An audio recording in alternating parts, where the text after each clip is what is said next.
সালাম হারাই গেছে। আরেকবার সালাম দিই, কেমন? আসসালামু আলাইকুম ওয়া রাহমাতুল্লাহি ওয়া বারাকাতুহু।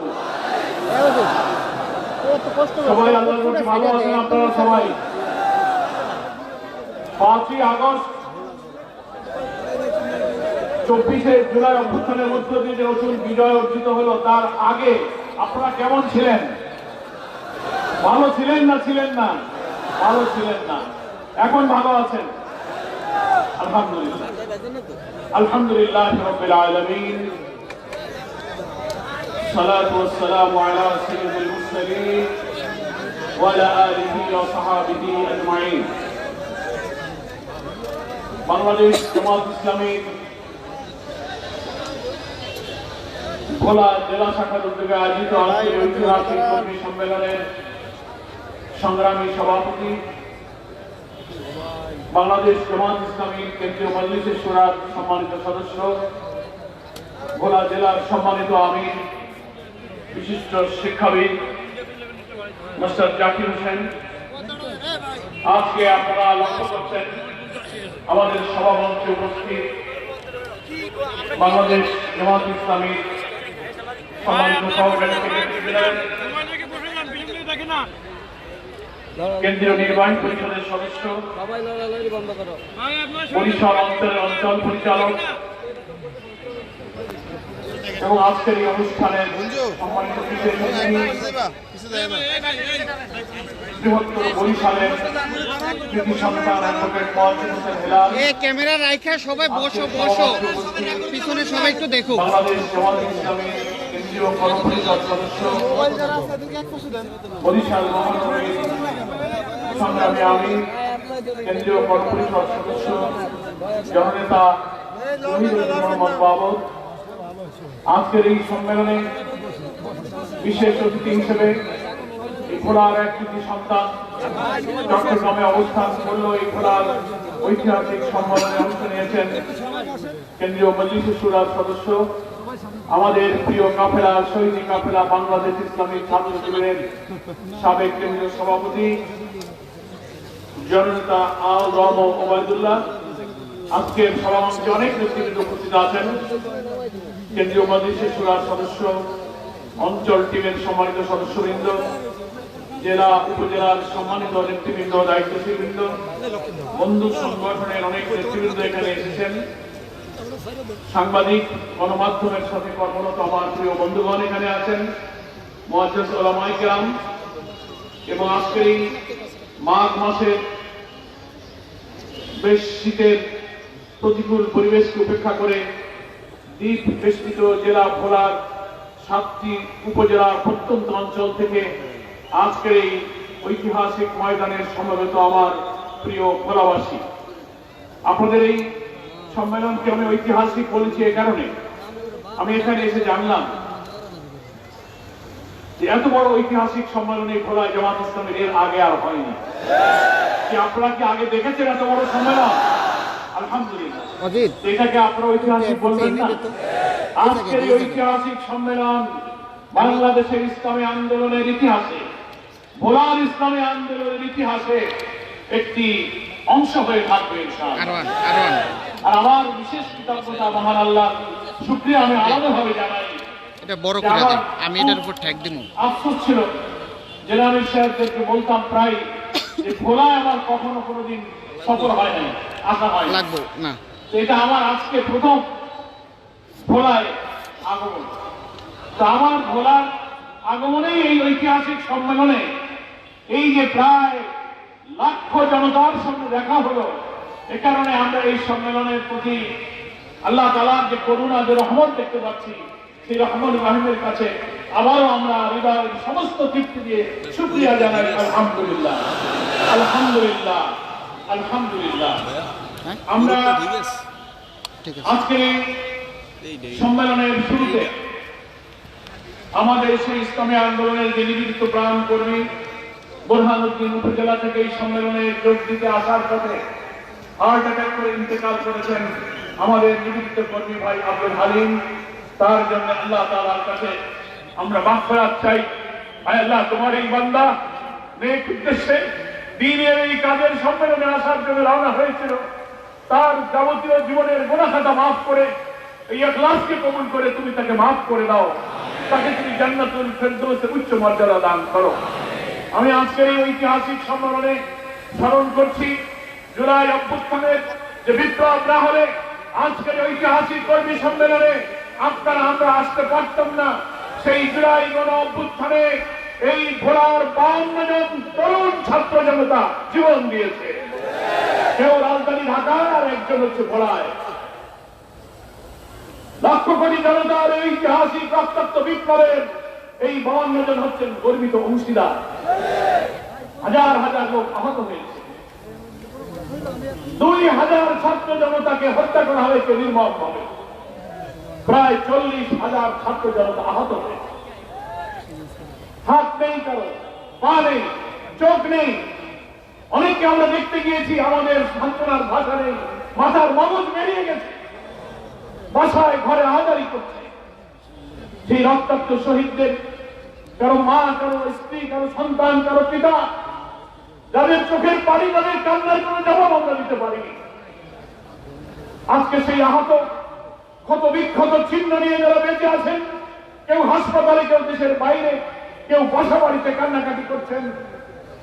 প্রায় 17-18 বছরের স্বৈর শাসনের, কর্তৃত্ববাদী শাসকের, ফ্যাসিবাদী শাসকের অত্যাচারের জগদ্দল পাথরকে মহান আল্লাহ রাব্বুল আলামিন 5ই আগস্ট আসমান থেকে এক মেহেরবানি করুণা নাযিল করে এই জাতির, এই উম্মার বুক থেকে সেই জগদ্দল পাথরকে অপসারিত করেছেন। আমরা আজকে মুক্ত বাতাসে, মুক্ত নতুন স্বাধীন বাংলাদেশে স্বস্তির নিঃশ্বাস ফেলছি, সমাবেশ করছি। কিন্তু সেই শহীদেরা আজকের এই নতুন বাংলাদেশ দেখতে পেল না। আজকে যারা আহত হয়ে আজাদি করছে, তারা ঘরের মধ্যে কান্নাকাটি করছে। এই নতুন বাংলাদেশের মুক্ত মানুষের উচ্ছ্বাসে আনন্দ আজকে তারা এনজয় করতে পারছে না। আজকের এই ঐতিহাসিক সম্মেলনে পেছনে তাদের যে অবদান, তাদের যে অংশগ্রহণ, তাদের যে আত্মত্যাগ, তাদের যে রক্তাক্ত স্মৃতি আজকের এই ভোলার ঐতিহাসিক সম্মেলনে আমি শ্রদ্ধার সাথে স্মরণ করছি। আমার প্রিয় ভোলাবাসী, নিশ্চয়ই আপনারা একমত হবেন, আমরা একটা দীর্ঘ কালো যুগ পার করেছি আমাদের এই স্বাধীন বাংলাদেশে। 2006 সালে 28শে অক্টোবর মনে আছে আপনাদের, রাজধানীর পল্টনে ইসলামী ছাত্র শিবির, জামাত ইসলামীর তরুণ 7 জন যুবককে সমস্ত হত্যা, খুন, ক্রস ফায়ার, রিমান্ড, আয়নাগরের মাস্টার মাইন্ড শেখ হাসিনা তার নির্দেশে লগি বৈঠা নিয়ে সাপের মতো পিটিয়ে পিটিয়ে তাদেরকে হত্যা করেছিল। নিষ্ঠুর স্যাডিস্ট সেই আওয়ামী লীগ, ছাত্রলীগ, যুবলীগের ছেলেরা মৃত লাশের উপরে দাঁড়িয়ে নাচানাচি করেছিল। সেই দিন থেকে বাংলাদেশের রাজনীতির গতিধারায় বাংলাদেশের গণতন্ত্র, ভোটাধিকার, সাম্য, মানবিক মর্যাদা, সুবিচার বাংলাদেশ সেদিন তার পথ হারিয়ে ফেলেছে। সেই 6 সালের 28 অক্টোবর থেকে 24 সালের 5ই আগস্ট প্রায় 18 বছরের এই ইতিহাস ছিল স্বাধীন বাংলাদেশের একটি কালো যুগ। এই যুগে আমাদের কোন গণতান্ত্রিক অধিকার ছিল না, ভোটাধিকার ছিল না, অর্থনৈতিক অধিকার ছিল না, বিচারিক আদালতে মানুষের প্রতি কোনো সুবিচার ছিল না। শিক্ষা ব্যবস্থাকে ধ্বংস করে আমাদের ঐতিহ্য, আমাদের জাতিসত্তা, আমাদের ইসলামী মূল্যবোধকে পরিকল্পিতভাবে ধ্বংস করা হয়েছিল। আমাদের এই দেশের মানুষের ভোটাধিকার হরণ করা হয়েছিল। কি বলেন ঠিক কিনা? 2014, 18, 24 তিনটা জাতীয় নির্বাচনের ভোট বাংলার মানুষ দিতে পারে নাই। আপনারা ভোলাবাসী কি ভোট দিতে পেরেছেন? সকালবেলা ভোটের দিন অনেকে রওনা হয়েছিলেন, কিছু দূর গেলেই মাঝখানে আওয়ামী লীগ, যুবলীগ, ছাত্রলীগ, পুলিশ লীগ, কয় লীগ বাধা দিয়ে বলেছে ভোট হয়ে গেছে, বাড়ি চলে যা। আমরা ভোট দিতে পারি নাই। কেউ যদি জোর করে ভোট কেন্দ্রে গিয়ে আমরা ভোট দেওয়ার চেষ্টা করেছে, জনগণ 8টা-9টার সময় প্রিজাইডিং অফিসাররা বলেছে ব্যালট পেপার শেষ হয়ে গেছে, ভোট দেওয়া যাবে না। এটা কোন ভোটাধিকার হলো? আমি সংসদ সদস্য ছিলাম। 18 সালের নির্বাচনে আমাকে আবার জামাত প্রার্থী করলো আমার নিজের বাড়ির ভোট কেন্দ্র। সন্ত্রাসীরা আমাকে বললো আপনি ভোট দিতে আসবেন না, ভোট দিতে আসলে অসুবিধা আছে।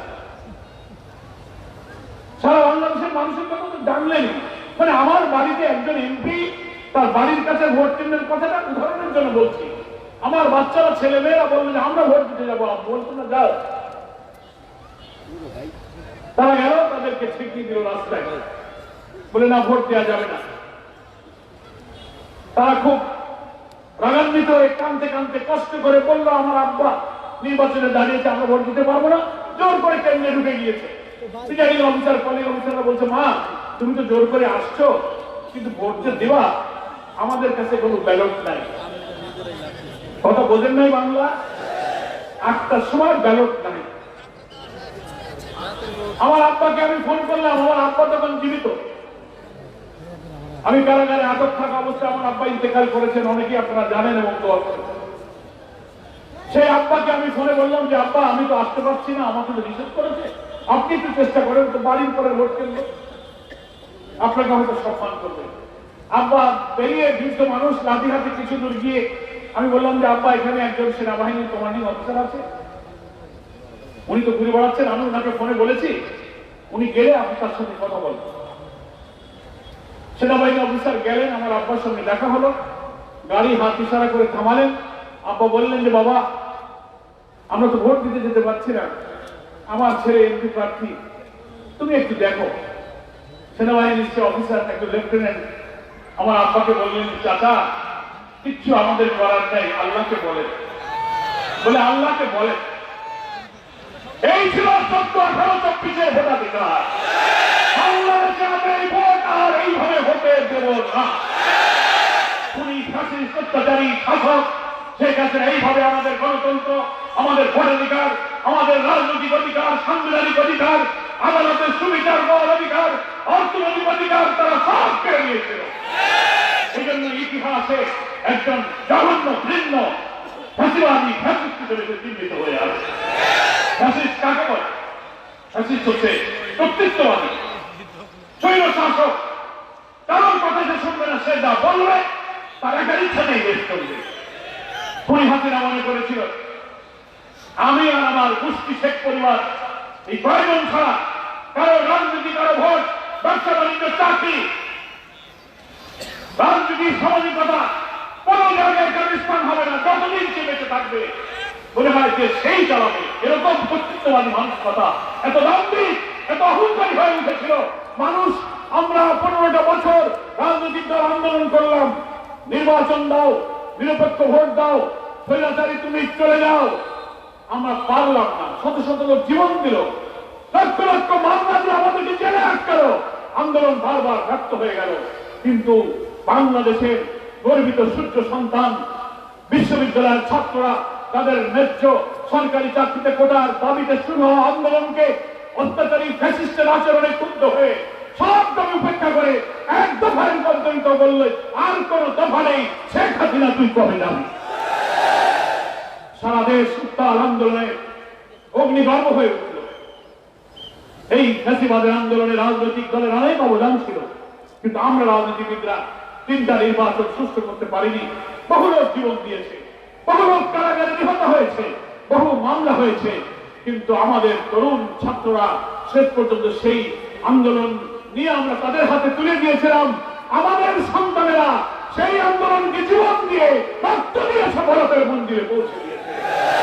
আমরা আজকের ঐতিহাসিক সম্মেলনে জুলাই গণ অভ্যুত্থানের সেই সমন্বয়ক, সেই বৈষম্য বিরোধী ছাত্র আন্দোলনের বিপ্লবী ছাত্র নেতাদেরকে, ছাত্র জনতাকে আমরা অভিনন্দন জানাই, স্যালুট জানাই। সংগ্রামী ভোলাবাসী, আপনারা সে আন্দোলনের গর্বিত অংশীদার ছিলেন। আমরা সেই কালো যুগে এতভাবে বোঝানো হয়েছে, শেখ হাসিনা বোঝে না, মানুষ হতাশ হয়ে গেল, বলে কোন এ বোধহয় আর যাবে না ক্ষমতা থেকে। কি বলেন ঠিক কিনা? এত মামলা, এত আন্দোলন, 1, 2, 3টা ভোট হল না, এরপরেও সে রাতের ভোট, দামি নির্বাচন, ইলেকশন ইঞ্জিনিয়ারিং, এটা সেটা করে সে থেকেই গেল। আমাদেরকে লোকেরা বলতো যে বাবা তোমরা এত রাজনীতি করো, এরে বোধ হয় তোমরা ক্ষমতা থেকে সরাতে পারবা না। আবার অনেকে হতাশ হয়ে এমন কথা বলতো, মরা ছাড়া বোধ হয় হাসিনা যাবে না। কি আপনারা কি এরকম ভাবতেন? মরা ছাড়া যাবে না। তা আল্লাহর ইচ্ছা ছিল কি না, ওরে এখন মারার দরকার নাই। পৃথিবীতে অহংকারী, দাম্ভিক, ভিন্ন আক্রোশে, হিংসার আগুনে জ্বলে পোড়া ব্যক্তিদের এই শিক্ষা নেওয়া দরকার ইতিহাস থেকে, যে মানুষের সাথে দুর্ব্যবহার করলে, অহংকারী হলে কি পরিণতি হয়। নির্লজ্জ, অপমানজনক একটা পতন এবং বিদায়ের দৃশ্য নিজের চোখে দেখে বিবেকের দংশনে দংশিত হওয়ার জন্য আল্লাহ তাকে ওই দিন মৃত্যুবরণ না করে নির্লজ্জ ভাবে পালিয়ে যেতে বাধ্য করে। আপনারা অনেকে জানেন, ওই সময় আমি জেলে ছিলাম। আন্দোলনের চূড়ান্ত উত্থানের সময় 20 জুলাই আমাকে জামাত ইসলামী ডক্টর আব্দুল্লাহ মোহাম্মদ তাহের সহ অনেক কেন্দ্র নেতৃবৃন্দ সারা দেশে আপনাদেরকে গ্রেফতার করে জেলে নেওয়া হল। 5ই আগস্ট সকাল থেকে আমরা ভেতর থেকে ঢাকার কেন্দ্রীয় কারাগারে প্রায় 10,000 বন্দী রাজনৈতিক কারণে আমরা খবর পাচ্ছি বাইরে উত্তাল আন্দোলন হচ্ছে। লোকেরা আসছে আর বলছে যে আজকালকের মধ্যেই কি একটা ঘটনা ঘটে যাবে। 5 তারিখ সকালে আমরা খবর পেলাম, টেলিভিশনের সামনে দৌড়ে গেলাম, বলছে যে না কিছুক্ষণ পরে আজকে সেনাবাহিনী প্রধান জাতির উদ্দেশ্যে ভাষণ দেবে। আপনারা তো বাইরে ছিলেন, দেখছেন তো। আর আমরা তো বন্দী, কি করি সব টেলিভিশনের সামনে। বিএনপির অনেক নেতা, জামাতের অনেক নেতারা আমরা এক জায়গায় ছিলাম, অপেক্ষা করছি দেখি সেনা প্রধান কি বলে। সব খবর আসে না, তুমুল আন্দোলন হচ্ছে, বাইরে গোলাগুলি, বন্দীরা আর কারাকক্ষে থাকতে চাচ্ছে না। হঠাৎ দেখি টেলিভিশনের স্কলে নিচে দিয়ে লেখা যাচ্ছে, কিছুক্ষণ আগে শেখ হাসিনা এবং তার বোন রেহানা গণভবন থেকে হেলিকপ্টারে পালিয়ে ভারত চলে গেছে। আল্লাহু আকবার, আল্লাহু আকবার। আমরা কারাগারে বন্দীরা চোখের পানিতে চিন্তায় পড়ে গেলাম। ডাক্তার তাহের ভাই আমাকে জড়িয়ে ধরলেন, একে অপরকে জড়িয়ে ধরে কৃতজ্ঞতায় আমরা অশ্রুসিক্ত হলাম। ঢাকা কারাগারের সমস্ত ঘরগুলো খুলে দিতে বললাম। মিথ্যা মামলার আটক প্রায় 10,000 রাজবন্দী তার ঘর থেকে বেরিয়ে কারাগারের মাঠে ঘরে অলিতে গলিতে স্লোগানে কারাগার মুখরিত করে ফেলল। আমরা জেল সুপার, জেলার ডেপুটি জেলারকে বললাম টেলিফোন গুলো নিয়ে আসেন, আমরা এখন কথা বলবো। আমরা বললাম যে দেশ তো এখন আমাদের কোথায় করবে, বলেন ঠিক কিনা? সুপার সাহেবরা তো কাঁপতে কাঁপতে 1টা 2টা 8টা 9টা টেলিফোন নিয়েছে হাতে। আমরা ডিভিশনে ছিলাম, বিএনপি জামাত আমাদের নেতারা সব বাইরে টেলিফোনের নেতাদের সাথে কথা বলতে লাগলাম। তার কি অবস্থা, ঢাকার কি অবস্থা? বলে ঢাকার পরিস্থিতি উত্তাল, হাসিনা চলে গেছে। যারা ফোন করছে ওই দিক থেকে চোখের বাড়িতে তারা কাঁদছে। সেনাপ্রধান আসলেন টেলিভিশনের সামনে, আমরা উদ্বেগ নিয়ে উৎকণ্ঠা নিয়ে শুনছি উনি কি বলেন। বক্তব্যের কিছুক্ষণ পর সাংবাদিকরা সেনাপ্রধানকে প্রশ্ন করছেন, আপনি যে নেতৃবৃন্দের সাথে বৈঠক করলেন সেই বৈঠকে কারা কারা ছিল? সেনাপ্রধান প্রথমেই নাম বললেন জামাতের আমির সাহেব ছিলেন। আলহামদুলিল্লাহ, হাসিনার বিদায়ের 4 দিন আগে যে জামাত ইসলামী ছাত্র শিবিরকে তুমি নিষিদ্ধ করেছিলে, 4 দিন পরে সেই জামাত শিবিরকে মহান আল্লাহ তাআলা তোমাকে নিষিদ্ধ করে জামাত শিবিরকে মর্যাদার আকাশে উন্নীত করে দিয়েছে। ওমা তাশাউনা ইল্লা আইয়াশা আল্লাহু রাব্বুল আলামিন। তোমাদের কোনো ইচ্ছাই পূরণ হয় না যতক্ষণ আল্লাহ তাআলা তার ইচ্ছা না করেন। কি বলেন ঠিক কিনা? হাসিনা চেয়েছিল এই 15, 16, 17, 18 বছর তো একতরফা চালায় গেলাম, কত গুলি, কত ফাঁসি, কত জেল, কত হত্যা, তাও তো থামে না।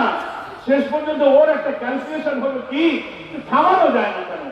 তাহলে ও শেষ পর্যন্ত, ও তো ইংলিশের খলিফা, তো ওর মাথায় ঢুকলো কি এই সব কিছু ঠিক হয়ে যাবে, এই সব আন্দোলনের পেছনে আছে জামাত শিবির, এই কারণে তুমি আগে নিষিদ্ধ করো, তাইলে বাঁচবা।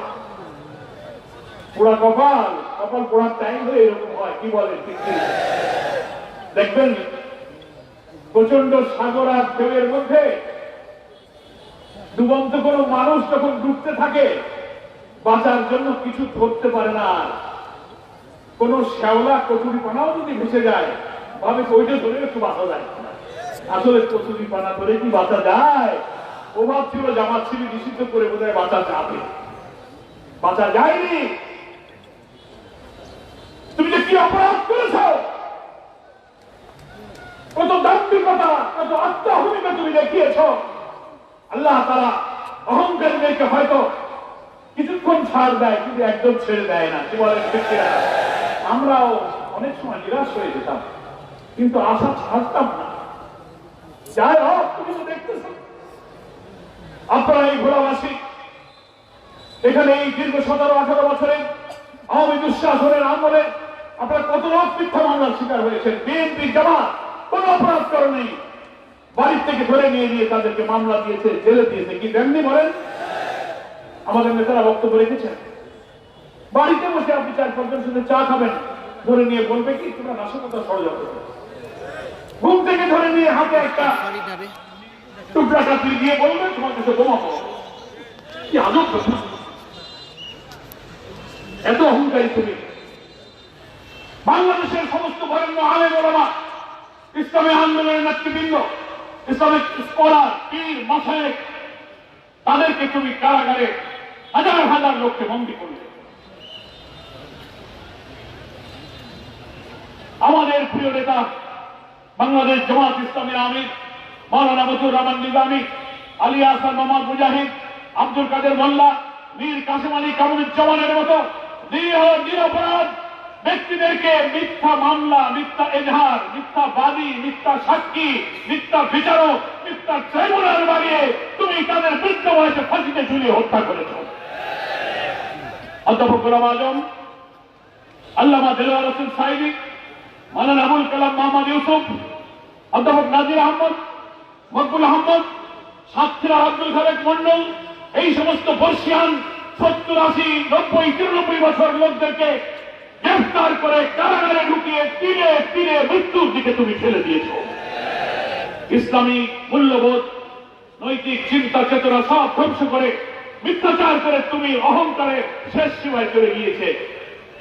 আর গণ অভ্যুত্থানের আন্দোলনে কোটি কোটি মানুষ যখন আন্দোলনের উত্তাল ঢেউ তুলতে শুরু করলো, উত্তরা থেকে, শাহবাগ থেকে, যাত্রাবাড়ি থেকে, রাজধানীর চতুর্দিক থেকে মানুষ যখন গণভবনের অভিমুখে কোটি কোটি মানুষের যাত্রার সূচনা হতে লাগলো, তখন বাংলাদেশে প্রতিদিন 100, 200, 400 করে লাশ করতে লাগলো। হেলিকপ্টারে উঠে এই ফাঁসিস্ট হাসিনা দেশের মানুষকে, সেই দেশের প্রধানমন্ত্রী হেলিকপ্টারকে গুলি করে হত্যা করে। আমি দুনিয়ার, এটা কি যুদ্ধ? দেশের মানুষকে তুমি এইভাবে হত্যা করেছো, শিশু, নারী, পুরুষ, আলেম ওলামা হত্যা করেছো। সাভার আশুলিয়ায় গুলি করে করে হত্যা করে ট্রাকের উপরে লাশ স্তূপ করেছে। সেই লাশ পেট্রোল কেরোসিন ঢেলে আগুন দিয়ে মৃত লাশ জ্বালিয়ে পুড়িয়ে ছাই করে দিয়েছে। এত বড় নিষ্ঠুরকে আল্লাহ কি পছন্দ করতে পারে? পারে নাই। তাই তাকে পালিয়ে যেতে হবে।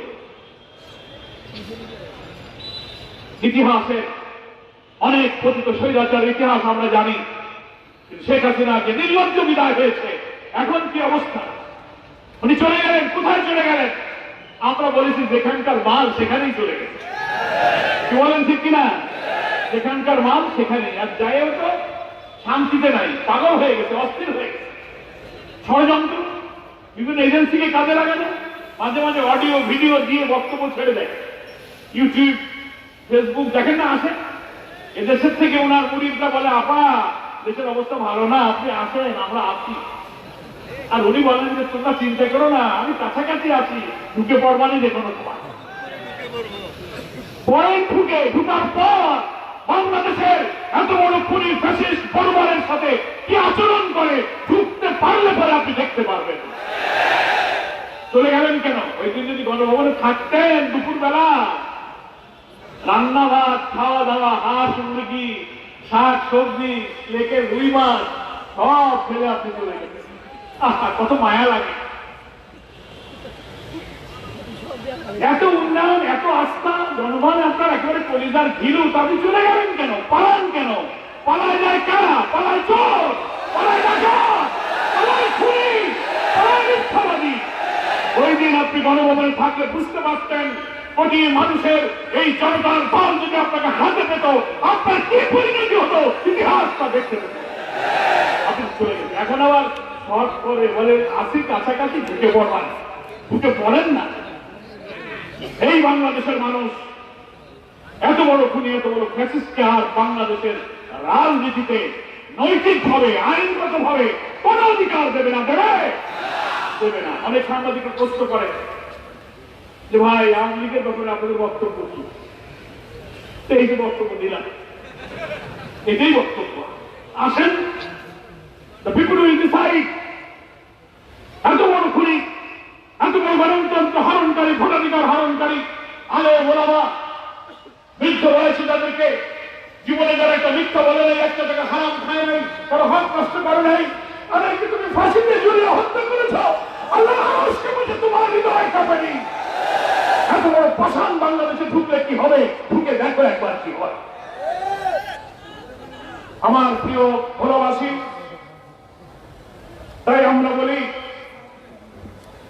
অবিলম্বে অন্তর্বর্তীকালীন এই সরকারের কাছে আমরা দাবি জানাতে চাই, যারা দেশের অর্থনীতিকে শেষ করে দিয়েছে, 9টি মেগা প্রকল্প, রূপপুর পারমাণবিক কেন্দ্র সহ বিভিন্ন কেন্দ্র থেকে এই হাসিনার বিদায়ের পরে সব কাহিনী শ্বেতপত্র বেরোচ্ছে, লক্ষ লক্ষ হাজার হাজার কোটি টাকা বিদেশে পাচার করেছে। সে তার বোন রেহানা, তার ছেলে জয়, তার মেয়ে পুতুল, তার বোনের মেয়ে ব্রিটিশের প্রতিমন্ত্রী ছিল টিউলিপ, এখন সব শ্বেতপত্রে আসছে লক্ষ লক্ষ কোটি টাকা আত্মসাৎ করেছে, বিদেশে পাচার করেছে। মাঝখানে ঢাকা একটা জাতীয় সংলাপ হলো। ওই সংলাপে বাংলাদেশের একজন অর্থনীতিবিদ দেবপ্রিয় ভট্টাচার্য নাম শুনেছেন, ওনার সঙ্গে মঞ্চে আমার দেখা হলো। এক জায়গায় বলছিলাম, দাদা কি খবর?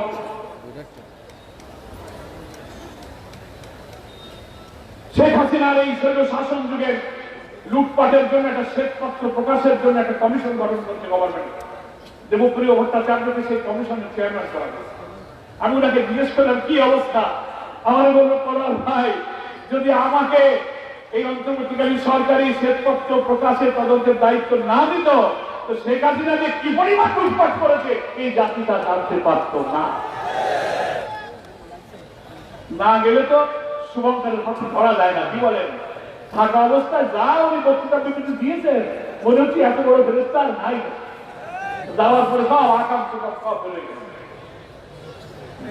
মানবতা বিরোধী এই গণহত্যাকারীদের বিচার হওয়া উচিত, কি বলেন ঠিক কিনা? বাংলাদেশের ট্রাইব্যুনাল গঠিত হয়েছে। আমরা বলেছি যে ট্রাইব্যুনাল তুমি বানিয়েছিলে মিথ্যা ট্রাইব্যুনাল, মিথ্যা বিচারক, মিথ্যা সাক্ষী। বিদেশ থেকে বেলজিয়াম থেকে রায় লিখে দিয়ে কেলেঙ্কারির মাধ্যমে স্কাইপে কেলেঙ্কারি থেকে রায় লিখেছ, সাজানো বানানো সাক্ষীদেরকে নিয়ে সেফ হোমে রেখেছ। সাইদি সাহেবের ওই সাক্ষী প্রমাণ, সুখরঞ্জন বালিকে তুমি সাক্ষী দিতে আদালতে আসছে, তুমি তাকে টিভিতে ধরে নিয়ে ভারতে নিয়ে বেলে আসছে না। এটা কি কোনো বিচার? রাজনৈতিক উদ্দেশ্যের বিচারিক হত্যাকাণ্ড, মিথ্যা বিচার করে তুমি ফাঁসি দিয়েছ। আমরা বলেছি তোমার এখন বিচার হবে। বলে যাওয়া কোথায়? বুঝান যাওয়ার জায়গা নাই। তুমি যে ট্রাইব্যুনালের পথ দেখাই গেছ, সেই ট্রাইব্যুনালই এখন তৈরি হচ্ছে। আবার 226টার উপরে মামলা হয়েছে, খুনের মামলা, গণহত্যার মামলা, রেড অ্যালার্ট জারি হয়েছে, তারপরে ওয়ারেন্ট হয়েছে, রেহাই নাই। তুমি তোমার সঙ্গে বাংলাদেশের কোন উপায় নাই। 300 এমপি এখন খুঁজে পাওয়া যাচ্ছে না, মন্ত্রীদের খুঁজে পাওয়া যাচ্ছে না। আমাদের নেতাদের ফাঁসি দিতে যে তুমি মিথ্যার আশ্রয় দিয়েছ, তোমার বিচারের জন্য কোন মিথ্যার আশ্রয় নেওয়া লাগবে না, সত্য ঘটনা দিয়ে তোমার কাম সারা যাবে। কি যাবে কিনা বলেন? তাহলে তুমি যে ট্রাইব্যুনালে আমাদের নেতাদের ফাঁসি দিয়েছ, নতুন গঠিত ট্রাইব্যুনালে মানবতা বিরোধী অপরাধীদের বিচারের জন্য এখন সেই আয়োজন চলছে। তুমি প্রস্তুত হও। আমরা অন্তর্বর্তীকালীন সরকারের প্রধানের কাছে আবেদন জানাই, নির্বাচন আপনি দেবেন, সংস্কারের দাবি উঠেছে। আমরাও বলেছি আপনাকে, আমাদের প্রিয় আমির জামাত ডক্টর শফিকুর রহমানের নেতৃত্বে আমরা কয়েকবার দেখা করেছি। আমরা বলেছি আমরাও সংস্কার চাই,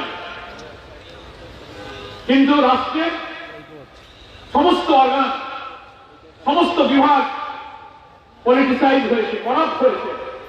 এত বড় সব বিভাগ, সব অর্গানের সংস্কার কাজ করা এত অল্প সময় সম্ভব নয়। এটা একটা নির্বাচিত সরকার, জনগণের নির্বাচিত জনপ্রতিনিধিরা ক্ষমতায় আসবে, একটা নির্বাচিত সরকার সেই সংস্কার করবে। তবে একটা অবাধ, একটা ফ্রি, ফেয়ার, একটা ক্রেডিবল, একটা পার্টিসিপেটরি ইনক্লুসিভ ইলেকশনের জন্য নির্বাচন অনুষ্ঠিত নিরপেক্ষভাবে করার প্রয়োজনে যে বিভাগগুলো involve, police administration, electoral system, judiciary, constitution, civil administration, ৬-৭টা ডিপার্টমেন্টের সংস্কার না করে কোন নির্বাচন নিরপেক্ষ হবে না। কি বলে? তাহলে আবার ওই 14, 18, 24-এর মতো হবে। কেউ কেউ অস্থির হয়ে গেছে, বলে সংস্কার দরকার নেই, সংস্কার হলো কন্টিনিউয়াস প্রসেস, সংস্কার আর নির্বাচন একসাথে হবে। এই কথার মধ্যে আমরা অন্য গন্ধ পাই। কি বলেন, ঠিক কিনা? ওই আমি আর মামুন নির্বাচনের মতো তোমরা মনে হয় কেটে কুটে বাক্স ভর্তি করতে চাও। ভাইরে বাবারে, আমরা জামাত ইসলামী, আমাকে তো টাকাও নাই, মাস্টারও নাই, আমরা তো ব্যালট কাটতে পারবো না, আমরা কেন্দ্র দখল করতে পারবো না। নিরপেক্ষ নির্বাচন হলেই আমাদের লাভ। তাই আমরা বলি, বাংলাদেশের মানুষ চায় একটি সুষ্ঠু নিরপেক্ষ নির্বাচন।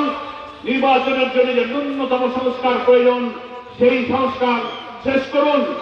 রিফর্ম কমিশন গভর্নমেন্ট তৈরি করেছিলেন প্রায় 13টা, তার বেশ কয়েকটা রিফর্ম কমিশনের রিপোর্ট এসে গেছে, আরো ইনশাল্লাহ আসবে। আমরা মনে করি আগামী 6 মাসের মধ্যে এই সংস্কার কমিশনের রিপোর্টগুলো বিবেচনা করে পলিটিক্যাল পার্টি, স্টেক হোল্ডারদের সাথে আপনি যদি এক্সচেঞ্জ অফ ভিউজ, মত বিনিময় করেন, তাহলে 6 মাসের মধ্যে আপনি সংস্কারের কাজগুলো শেষ করতে পারবেন। তারপর 6 মাস পর সংস্কার শেষ করে আপনি জাতীয় নির্বাচনের রোড ম্যাপ ঘোষণা করুন। তাতে যতটুকু সময় লাগে, আমরা যদি একটা সুস্থ নির্বাচনের জন্য 15 বছর অপেক্ষা করতে পারি, তার একটা ভালো নির্বাচনের জন্য 2-4 মাস আগে হলো কি পরে হলো, এটা আমাদের কাছে গুরুত্বপূর্ণ নয়। আমাদের কাছে গুরুত্বপূর্ণ নির্বাচনটা নিরপেক্ষ হবে কি,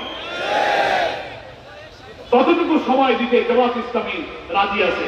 কি বলেন, ঠিক কিনা? এই সংস্কার এবং নির্বাচন দ্রুত সম্পন্ন করুন। যৌক্তিক সময় যেটুকু লাগবে জামাত ইসলামী সে সময় দেবে। তবে এই নির্বাচনের আগে মানবতা বিরোধী অপরাধীদের বিচার কাজ করতে হবে। জনগণ এটা দেখতে চায়। আমাদের এত রক্ত, এত ত্যাগ, এত জীবনের বিনিময়ে যারা নতুন বাংলাদেশ গড়ার জন্য আমাদের মাঝে জীবন দিয়ে চলে গেল, তারা তো আমাদেরকে ঋণী করে রেখে গেল। আমাদেরকে সেই রক্তের দায়, ঋণের দায় শোধ করতে হবে না? বলেন, কি দায়? তারা একটি নতুন বাংলাদেশ করতে চেয়েছিল, এমন বাংলাদেশ তারা দেখতে চেয়েছিল যে বাংলাদেশে ক্ষুধা, দারিদ্র, নির্যাতন, নিপীড়ন থাকবে না। ভাত, কাপড়, শিক্ষা, চিকিৎসা, বাসস্থান, অন্নহীনের মর্ম ব্যথা, বস্ত্রহীনের আকুতি, নিরন্ন মানুষের আহাজারি থাকবে না। মানুষ আদালতে সুবিচার পাবে, সব ধর্মের লোকেরা শান্তিপূর্ণ বসবাস করবে। এমন এক সমৃদ্ধ মানবিক বাংলাদেশ দেখার জন্য কিন্তু আমাদের ছেলেরা রক্ত দিয়েছিল। এবং সেই দায় শোধ করার জন্য আমাদেরকে নতুন বাংলাদেশ গড়ার জন্য ঐক্যবদ্ধ থাকতে হবে, জাতীয় ঐক্য আমাদের তৈরি করতে হবে। এখন আমরা যখন জাতিকে ঐক্যবদ্ধ করে অন্তর্বর্তীকালীন সরকারের প্রধান নির্বাচনের অভিযাত্রায় তিনি কাজ শুরু করেছেন, তখন আমরা দেখতে পাচ্ছি দেশের বিরুদ্ধে ষড়যন্ত্র শুরু হয়েছে। আপনারা জানেন তো, উনি ক্ষমতায় আসার পর 5 মাস হল, 5ই আগস্টের পর সরকার পরিবর্তনের পরে 4টি কু করার চেষ্টা করা হয়েছে। জুডিশিয়াল কু, আনসার কাণ্ড, সচিবালয়ে আগুন, হিন্দু, বৌদ্ধ, খ্রিস্টানদের নিয়ে নানান ইস্যু তুলে ট্রাম্প কার্ড তৈরি করে বাংলাদেশকে অস্থির করার চেষ্টা করা হয়েছে। এই দাবি সে দাবি করে বাংলাদেশ সেই 5 মাসে ভোটের দিকে যাবে, সংস্কারে যাবে, এইসব চ্যালেঞ্জ মোকাবেলা করবে। সরকারকেও বেকায়দায় ফেলা হয়েছিল। আমরা সরকারকে বলেছি, গোটা জাতি, গোটা দেশবাসী আপনার পেছনে আছে, আপনি তাড়াতাড়ি সংস্কার কাজ শেষ করে আপনি নির্বাচনের রোডম্যাপ ঘোষণা করুন। এর মধ্যে আবার দেশের বিরুদ্ধে ষড়যন্ত্র হচ্ছেই, নতুন করে আমরা দেখতে পাচ্ছি জামাত ইসলামের বিরুদ্ধে ষড়যন্ত্র শুরু হয়েছে। হ্যাঁ, কেউ কেউ আবার আওয়ামী ভাষায় কথা বলতেছে। ফ্যাসিবাদের লোকেরা যে ভাষায় আমাদের সমালোচনা করত, নির্মূল করতে চাইত, ওনাদের মুখেও এখন সেই ফ্যাসিবাদের গন্ধ পাওয়া যায়। আমরা বলি, খবরদার, এই পথ সর্বনাশা পথ। ফ্যাসিবাদী যুগের অবসান হয়েছে। এখন একটি জাতীয় ঐক্যের ভিত্তিতে স্বাধীনতা ৫৩ বছর পরে আসুন অনৈক্য, বিভেদ, বিশৃঙ্খলা সৃষ্টিকারী কোন ভূমিকায় না নিয়ে ফ্যাসিবাদ বিরোধী জাতীয় ঐক্য আগস্টের মূল চেতনাকে ধারণ করে আমরা একটি অবাধ নিরপেক্ষ নির্বাচনের মধ্য দিয়ে এত শহীদ, এত রক্তের বিনিময়ে অর্জিত বাংলাদেশে আমরা একটি নতুন বাংলাদেশ গঠনের জন্য এগিয়ে যাই। এটাই জনগণ চায়। এবং বাংলাদেশ জামাত ইসলামী আমির ডাক্তার শফিকুর রহমান, যিনি বাংলাদেশের রাজনীতিতে সবচেয়ে আলোচিত, সবচেয়ে নন্দিত, যার মানবিক ভূমিকায় বাংলাদেশের কোটি কোটি মানুষ তার মুখের কথা শোনার জন্য, তাকে এক নজর দেখার জন্য যেখানেই তিনি যাচ্ছেন কোটি কোটি মানুষ পঙ্গপালের মতো তার দিকে ছুটে আসছে। তিনি আহ্বান জানিয়েছেন নতুন বাংলাদেশের জন্য জাতীয় ঐক্য গঠন করি এবং আমরা একটি নতুন বাংলাদেশ দেখতে চাই। কেমন বাংলাদেশ দেখতে চাই? যে বাংলাদেশে মানুষের ভাত কাপড়ের অভাব হবে না, আদালতে মিথ্যা মামলার শিকার হবে না, এমন একটি সমন্বিত শিক্ষানীতি চরিত্র গঠনের জন্য চালু হবে। ডাক্তার, ইঞ্জিনিয়ার, বিজ্ঞানী, গবেষক, আলে বড়বা যা তৈরি হবে, দেশপ্রেমিক, চরিত্রবান, আদর্শ ইঞ্জিনিয়ার, আদর্শ বিশেষজ্ঞ তৈরি হবে, এমন এক সমন্বিত শিক্ষা চাই। আমরা বৈষম্যহীন সাম্যভিত্তিক একটি অর্থনৈতিক ব্যবস্থায় দেশে কায়েম হবে। সুবিচার, ইনসাফপূর্ণ বাংলাদেশ, সমৃদ্ধ মানবিক বাংলাদেশ গড়ার জন্য ডাক্তার শফিকুর রহমান জাতির কাছে যে জাতীয় ঐক্যের আহ্বান জানিয়েছেন, আমাদেরকে সেই ঐক্যের সাথে থাকতে হবে, জনগণকে সেই দিকে নিয়ে আসতে হবে। কি বলেন, ঠিক কিনা? আমরা সেই বাংলাদেশ দেখতে চাই এবং সেটা সুবিচারপূর্ণ। ইসলামের যে ওয়েলফেয়ার স্টেট, যে কল্যাণ রাষ্ট্র, ইসলামের যে সৌন্দর্য, বিউটি অফ ইসলামের যে ধারণা আমরা আল্লাহর কোরআন এবং নবীর সুন্নাহ থেকে পেয়েছি, তার ভিত্তিতেই কিন্তু ইনসাফপূর্ণ রাষ্ট্র কায়েম হতে পারে। গণঅভ্যুত্থানে আমাদের ছাত্র জনতাদের রাজপথের স্লোগান ছিল কি? We want justice, we want justice. আমরা সুবিচার চাই, ন্যায় বিচার চাই। এই ইনসাফপূর্ণ সুবিচারের কথা আমাদের সংবিধানে লেখা আছে। সাম্য, মানবিক মর্যাদা এবং সামাজিক সুবিচার। আসলে স্বাধীনতা ৫৩ বছর পরেও কি আমরা সেই সুবিচার, ইনসাফ পেয়েছি? আমরা পাইনি। এই ইনসাফ জামাত ইসলামী আমরা পরিষ্কার বলেছি, মানব রচিত কোন আইনে এই সুবিচারের ব্যবস্থা কায়েম হতে পারে না। কারণ মানুষ ভুল করতে পারে, মানুষ নফস দ্বারা বিতাড়িত হতে পারে, শয়তান দ্বারা প্রভাবিত হতে পারে, মানুষ স্বজনপ্রীতির কারণে পক্ষপাতিত্ব করতে পারে। ফলে মানুষ কখনো মানুষের আইনে সুবিচার করতে পারে না।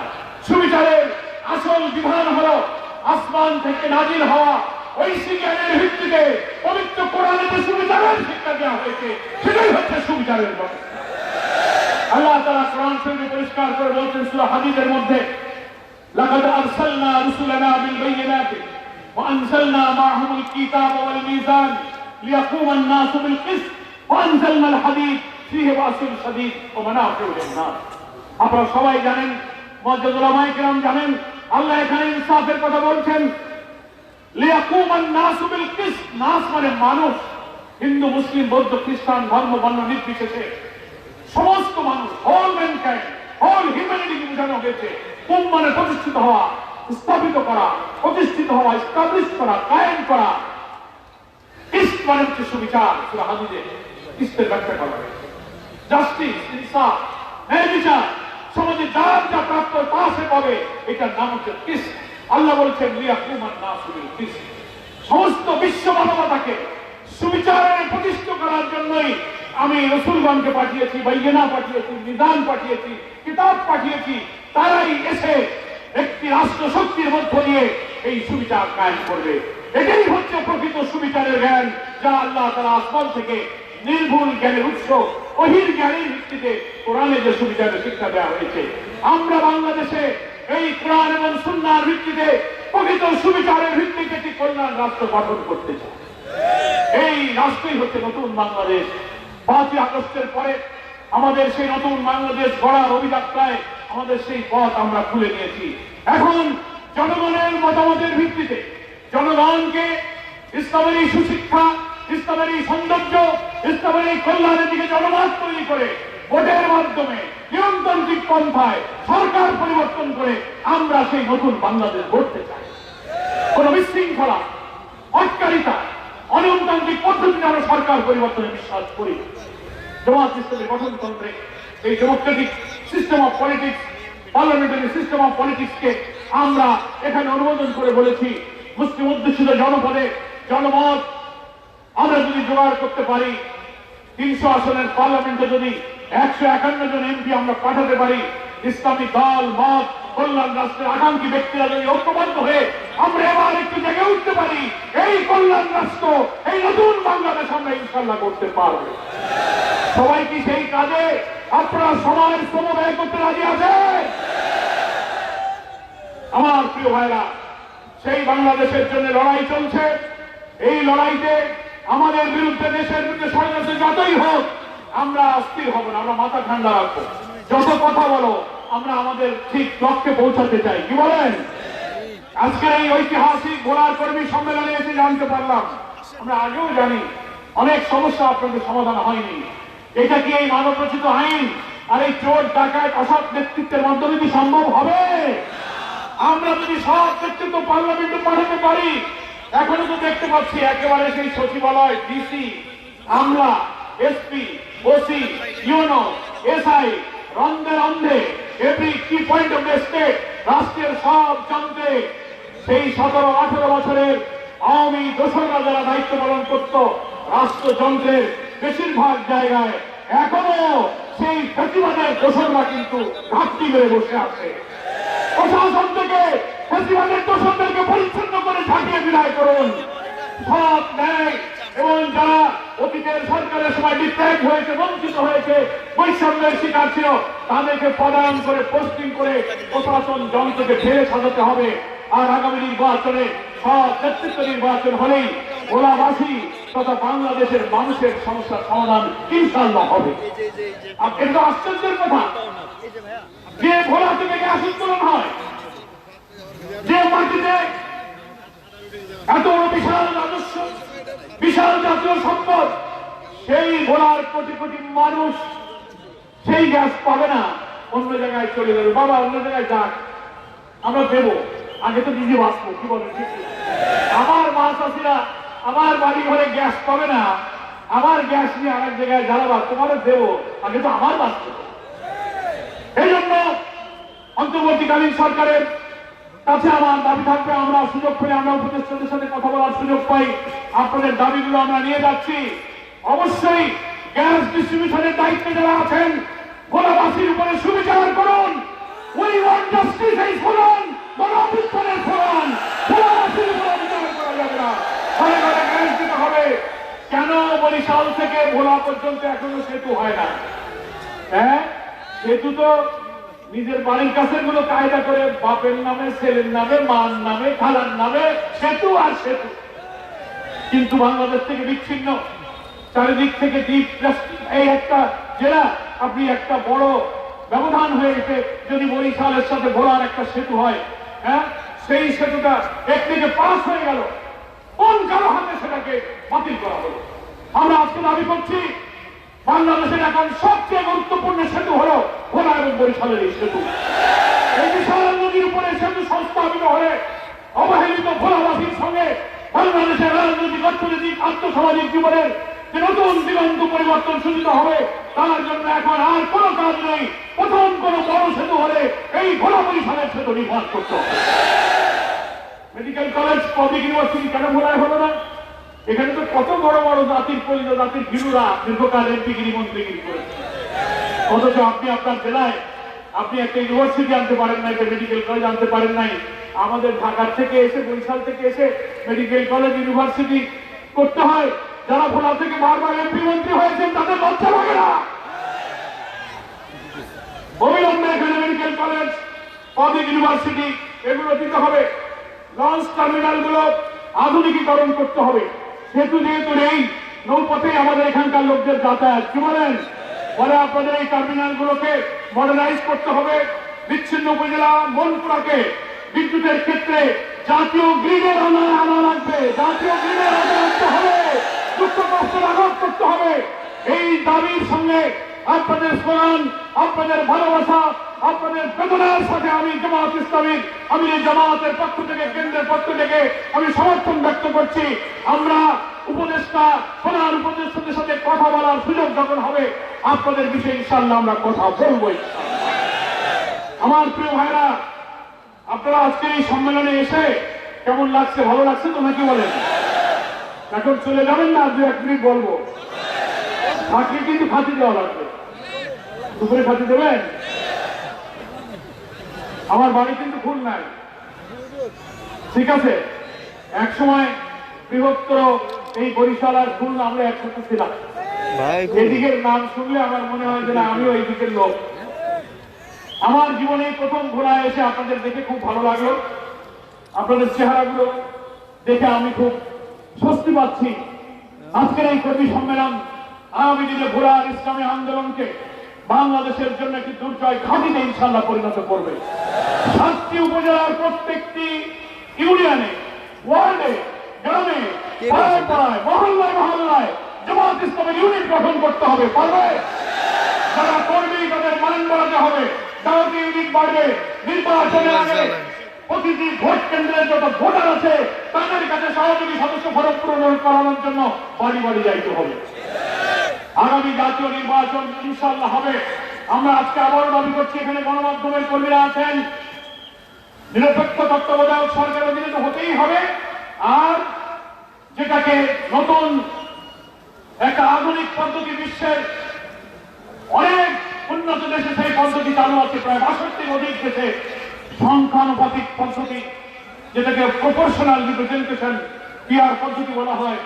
ব্যক্তি, মাসেল এবং কালো টাকার খেলা থেকে বাঁচার জন্য প্রত্যেক দলের সমর্থনে জনগণ ভোট দেবে। ব্যক্তির ইন্টারেস্ট থাকবে না, কে কোন দলকে পছন্দ করে। প্রথমে জনগণ সেই দিকে আসবে, তারপরে according to ratio of percentage ভোটের শতকরা হার অনুযায়ী যাদের শতকরা হার যত থাকবে, নির্বাচন কমিশন বাল্যিক রাজনৈতিক দলের সাথে আলাপ করে সেই শতকরা হারে সকল দলকে পার্লামেন্টে তাদের এমপি নির্বাচিত করবেন। তাতে সুবিধা হয় কি? পার্লামেন্টের দক্ষ অভিজ্ঞ পার্লামেন্টারিয়ান যাবে, ছোট বড় সব দল পার্লামেন্টে প্রতিনিধিত্ব করার সুযোগ পাবে। এই জন্য পিআর পদ্ধতি, Jamaat Islami electoral system reform করার প্রস্তাবে আমরা এটা সরকারকে দিয়েছি। আপনারা কি এই পিআর পদ্ধতিতে নির্বাচনে রাজি আছেন? সকল ইসলামী দল, বড় বড় দল সব রাজি হয়েছে। আর যারা একটু ডাকাতি ডাকাতি করতে চায় তাদের ধান্দা আবার আলাদা। আমরা তো ডাকাতি করতে পারি না। এই জন্য সততা, নিয়ম শৃঙ্খলা, ভালো পদ্ধতির লোকেরাই কিন্তু সৎ লোকেরা চায়। পিআর পদ্ধতিতে আপনি নির্বাচন দিন এবং ভোলাবাসী আপনাদের 4টি নির্বাচনী এলাকা নিয়ে আমরা এখন চিন্তা ভাবনা করছি। আজকে যে সম্মেলন দেখে গেলাম, দেখা যাক ইনশাআল্লাহ ভোলার দাবি আদায়ের জন্য আমরা এখানে যেন ঐতিহাসিক ভূমিকা পালন করতে পারি। আপনারা সেই জন্য আমাদেরকে সাহায্য করবেন, ঠিক আছে? আমরা আর বক্তব্য বাড়াবো না। আপনারা দূর থেকে এসেছেন, আপনাদের সকলকে ধন্যবাদ জানাই। আপনাদের মাধ্যমে 7টি উপজেলা থেকে যারা এসেছেন, প্রত্যেকের বাড়ি ঘরে পিতা মাতা, ভাই বোন, আত্মীয় স্বজন যারা আছে, সকলকে জামাত ইসলামের পক্ষ থেকে শুভেচ্ছা এবং সালাম জানাবেন। আপনাদের সকলের কাছে দোয়ার আবেদন জানিয়ে, আপনাদের সকলকে মোবারক জানিয়ে, ভোলা জেলা সংগঠন যে ঐতিহাসিক কর্মী সম্মেলনের আয়োজন করেছেন, ইতিহাসে, গণ অভ্যুত্থানের ইতিহাসে যেমন ভোলার ত্যাগ, রক্ত ঐতিহাসিক অংশীদার, নতুন বাংলাদেশ নির্মাণে ভোলাও যেন ঐতিহাসিক অংশীদার হতে পারে, আল্লাহর কাছে সেই তৌফিক কামনা করছি। আমার তৌফিক ইল্লা বিল্লাহ, হাযা মা ইনদি ওয়াল ইলমু ইল্লাল্লাহ, আলাইহি তাওয়াক্কালতু ওয়া ইলাইহি উনীব। আসসালামু আলাইকুম ওয়া রাহমাতুল্লাহি ওয়া বারাকাতুহু।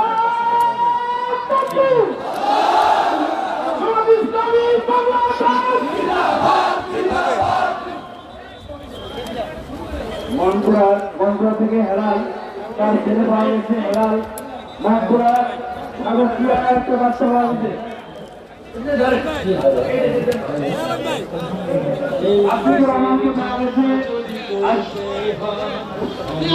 প্রিয় দর্শক, এতক্ষণ শুনছেন যে বাংলাদেশ জামাতে ইসলামী ভোলার জেলার যে কর্মী সম্মেলনটি সরকারি স্কুলের মাঠে অনুষ্ঠিত হচ্ছে। কর্মী সম্মেলনের প্রধান অতিথির বক্তব্য আপনারা শুনলেন।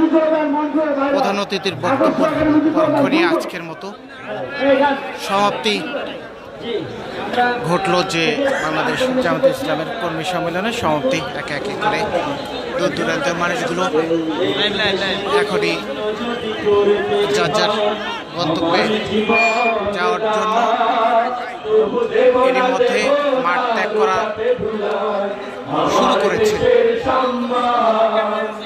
তারই সাথে সাথে আমরা আজকের মতো এখান থেকে বিদায় নিচ্ছি। দেখা হবে অন্য কোনো দিন অন্য কোনো বিষয় নিয়ে আপনাদের সাথে। সে পর্যন্ত সকলেই থাকুন স্কাই টিভি নিউজের সাথে। আমার দেশের সম্মান প্রভু দেব না দেব না লোটাতে ধুলাই। আমার দেশের সম্মান